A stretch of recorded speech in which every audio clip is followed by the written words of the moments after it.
ভারতে মোদি সাম্রাজ্যের যে কোনো সময় পতন হবে, এটা স্পষ্ট আজকের এই ভিডিওটা থেকে। যে ভারতের জনগণ এই সরকারটার প্রতি আসলে কতটুকু সন্তুষ্ট। আজকে ইরান এক ছবি প্রকাশ করেছে, এই ছবি নিয়ে তোলপাড় সরকার বনাম জনগণ, অর্থাৎ ভারতের সরকার, নরেন্দ্র মোদীর সরকার, তারা সাপোর্ট করছে ইসরায়েলকে। এমনকি রাষ্ট্রীয়ভাবে অনেক ধরনের সহযোগিতা, এমনকি তাদের সেনাবাহিনীতে নিজস্ব লোক পাঠানো, অনেক দিকে ইসরায়েলে ভারতের শক্ত একটা অবস্থান রয়েছে। এমনকি এই যুদ্ধেও ভারত একটা সরকারিভাবে একটা অবস্থান প্রকাশ করে ফেলেছে। অন্যদিকে ভারতের জনগণ, শুধু মুসলিম না, আমরা জনগণ বুঝাইছি, তারা ইরানের পক্ষে একটা বড় অংশ অবস্থান নিয়েছে। আর ইরান কৃতজ্ঞতা প্রকাশ করতে ভুলে নাই। তবে এই ছবি আসলে ভারত এবং ইসরায়েলের মধ্যে সম্পর্কে কি প্রভাব ফেলতে পারে? যে ভারতের জনগণ ইসরায়েলকে পছন্দ করে না। বিষয়টা হচ্ছে কি, যে আপনার ইসরায়েলে ধন্যবাদ ভারতের জনগণ, thank you people of India, এরকম লেখা একটা ক্ষেপণাস্ত্র মারছে ইরান। এটা লেখা, এই ক্ষেপণাস্ত্রটা পাঠিয়ে দিছে আপনার ইসরায়েলে।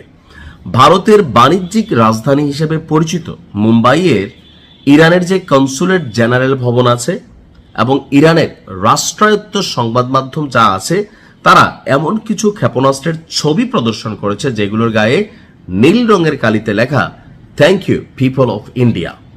অবশ্য শুধুমাত্র যে ভারতের জনগণকে লেখছে তা না, এখানে লেখা আছে thank you people of German, thank you people of Spain, thank you people of Pakistan.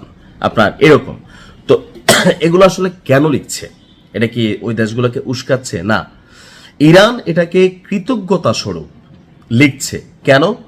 এসব দেশের জনগণ যারা আছে, জনগণ, সরকার না, সরকারগুলো অনেকগুলাই তলে তলে ইসরায়েলের সাথে আতাত হয়ে আছে, আমেরিকার ভয়ে অনেক সিদ্ধান্ত নিতে পারতেছে না। তো জনগণ যারা আছে তারা ইরানের সাধারণ জনতার প্রতি সহানুভূতিশীল। আর ইসরায়েলকে লক্ষ্য করে 83তম ক্ষেপণাস্ত্রের যে বহর নিক্ষেপ করেছে ইরান, প্রতিটি ক্ষেপণাস্ত্রের গায়ে নীল কালিতে লেখা ছিল thank you people of India, thank you people of German, thank you people of Spain এবং thank you people of Pakistan. আমাদেরকে ধন্যবাদ জানানো হলো।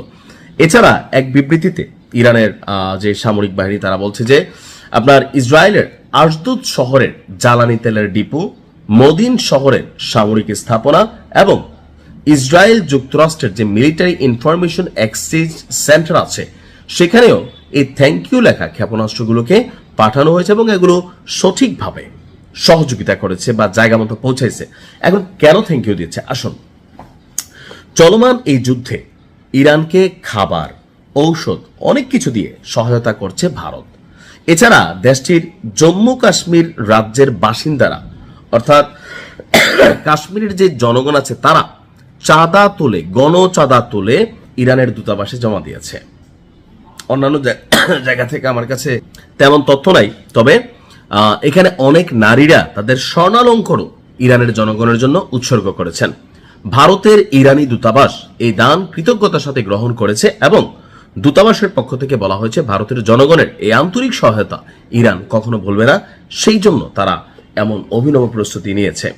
এখন সরকারের অবস্থান কোথায়? মোদী সরকারের টোটাল ইসরায়েলের পক্ষে, জনগণ ইরানের পক্ষে।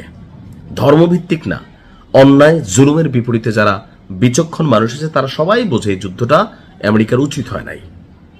ধন্যবাদ এমন সিদ্ধান্তের জন্য। আসসালামু আলাইকুম।